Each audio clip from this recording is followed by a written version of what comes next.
본문의 제목은요, 믿음의 경주를 완주해요예요. 영국의 한 마라톤 대회에서 실제로 있었던 일이에요. 갈고 닦은 실력을 발휘하기 위해서 약 5,000명의 선수들이 출발선 앞에 모여섰죠. 잠시 후 땅! 하고 출발 신호가 울렸고요. 참가자들은 일제히 앞으로 달려나가기 시작했는데요. 처음에는 속도가 모두 비슷비슷했더랬어요. 하지만 이내 선수들 사이에 간격이 벌어지기 시작했죠.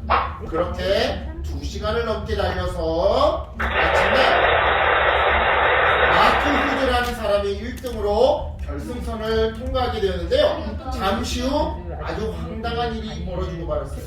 1등이었던 마크 후드를 제외하고 나머지 모든 선수들이 그만 실격 처리되고 말았던 것이죠.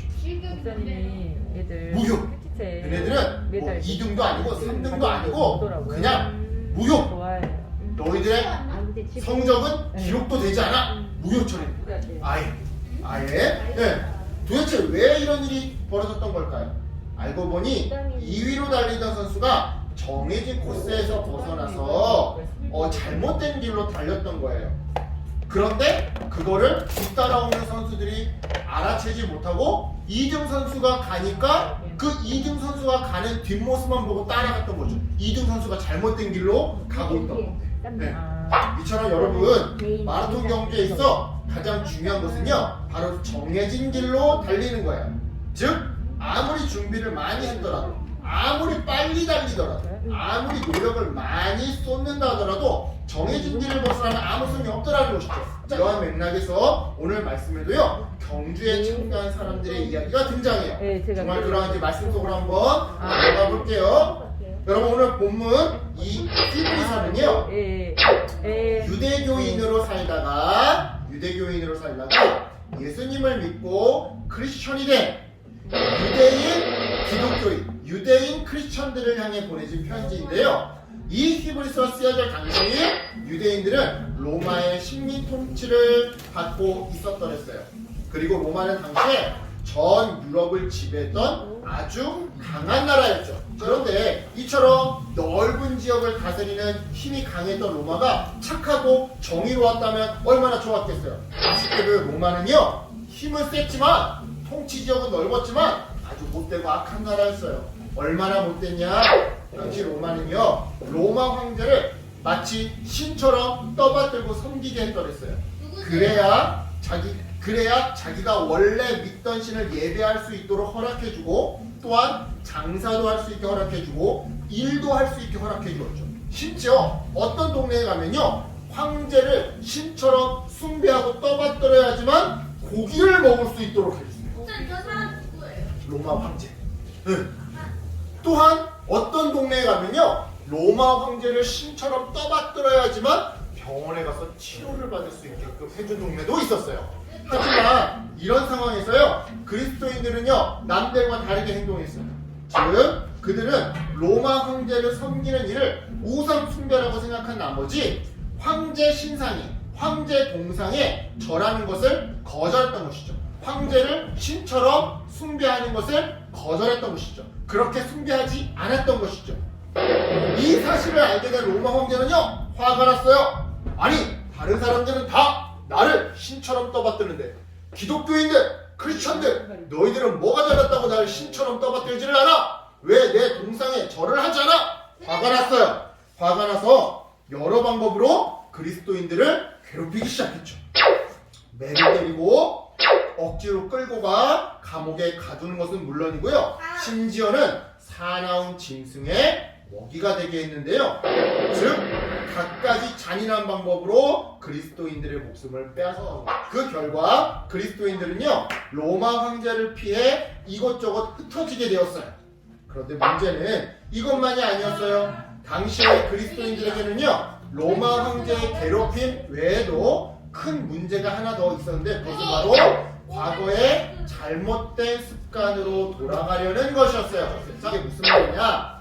예전에 믿던 유대교로 다시 돌아가려고 했다 이 말이에요. 왜요?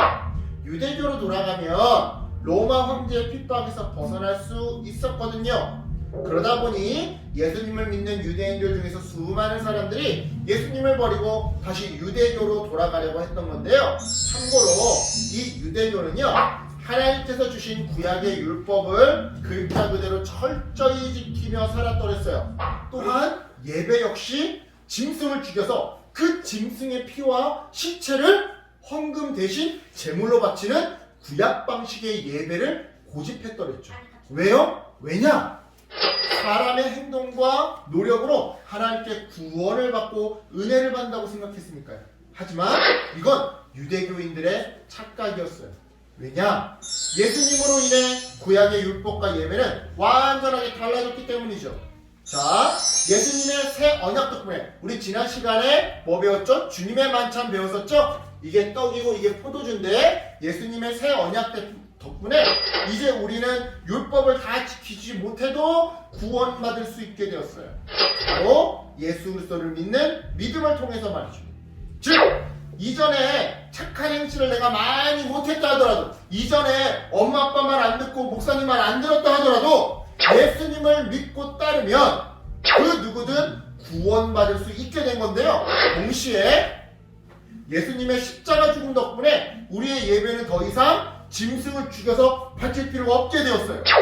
예수님이 스스로 영원한 제물이 되어주셨으니까 말이죠. 이처럼 여러분, 그리스도인들은요, 유대교보다 더 큰 은혜를 받게 되었어요. 한번 생각해보세요. 착한 일 99개를 해도 율법 1개를 어겨서 지옥에 간다? 여러분 이거 얼마나 억울하겠어요. 그렇죠? 또한 매주 교회에 올 때마다 여러분이 닭이든 소든 살아있는 짐승을 교회로 직접 끌고 와서 여러분 손으로 칼을 들고 그 짐승을 죽인 다음에 그 짐승 시체로 예배를 드린다고 생각해보세요.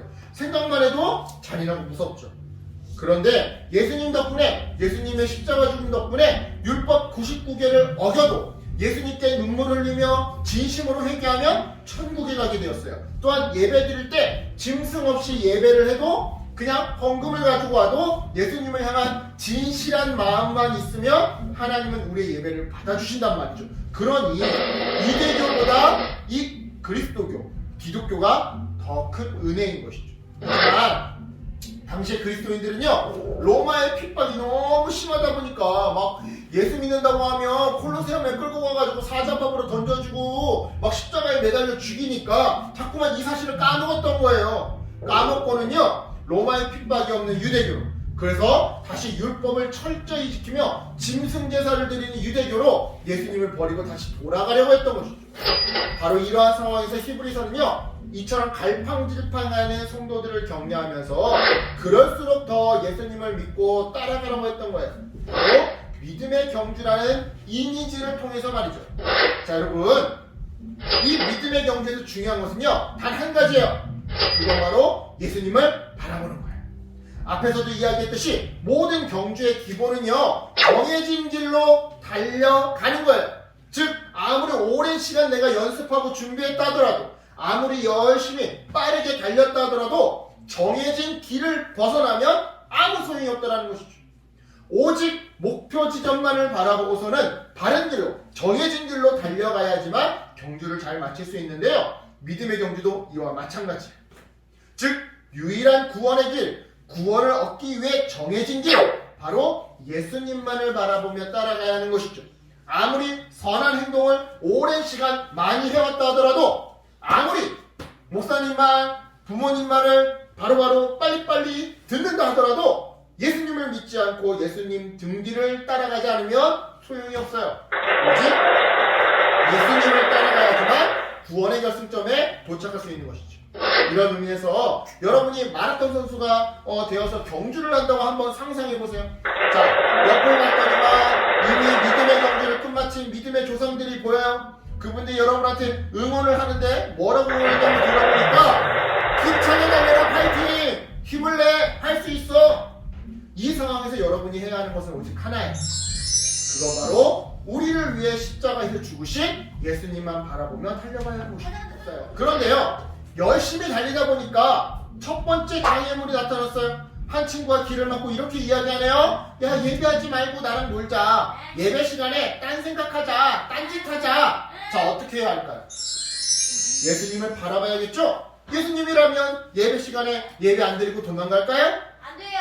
안 도망가시겠죠. 또한 예배 시간에 딴 생각하실까요? 딴짓 하실까요? 안 하시겠죠. 그러면 우리도 똑같이 그렇게 하면 되는 거예요. 예수님처럼. 이어서 두 번째 장애물이 나타났어요. 야, 헌금 내지 말고 게임 한 판 할까? 네? 장난감 살까? 그냥 과자 사 먹을까? 이 역시 예수님이 어떻게 하시는지, 그죠? 예수님이 어떻게 하시는지 보면 답이 나오겠죠? 당연히 예수님이라면 헌금을 빼먹지 않고 하나님 아버지께 온전히 드릴 거예요. 그러니까 우리도 똑같이 예수님처럼 하면 되는 것이죠. 마지막 세 번째 장애물은 이렇게 말하네요. 야, 예수님 안 믿고 예수님 안 따라가도 착한 일만 많이 하면 돼. 그러면 천국 갈 수 있어. 자, 여러분 이 말에 예수님은 뭐라고 대답하실까요? 나를 믿지 않고서는 천국에 갈 수 없다라고 대답하시겠죠? 그러니까 우리 역시 착한 일을 하기에 앞서 예수님을 믿어야 하는 거예요. 착한 일을 아무리 많이 해도 예수님을 믿지 않으면 소용이 없거든요. 그러면 이 경주를 완주할 수 있는 것이죠. 이처럼 여러분 예수님만 믿고 바라보며 따라가는 것이 우리를 영원한 생명으로 나아가는 유일한 방법이에요. 그러니까 오직 예수님만 바라보고 예수님만 따라하면서 저 천국에 도달할 때까지 이 믿음의 경주를 멋지게 완주하는 어린이 여러분 되기를 예수님의 이름으로 축복합니다. 아멘. 기도할게요. 하나님 감사합니다.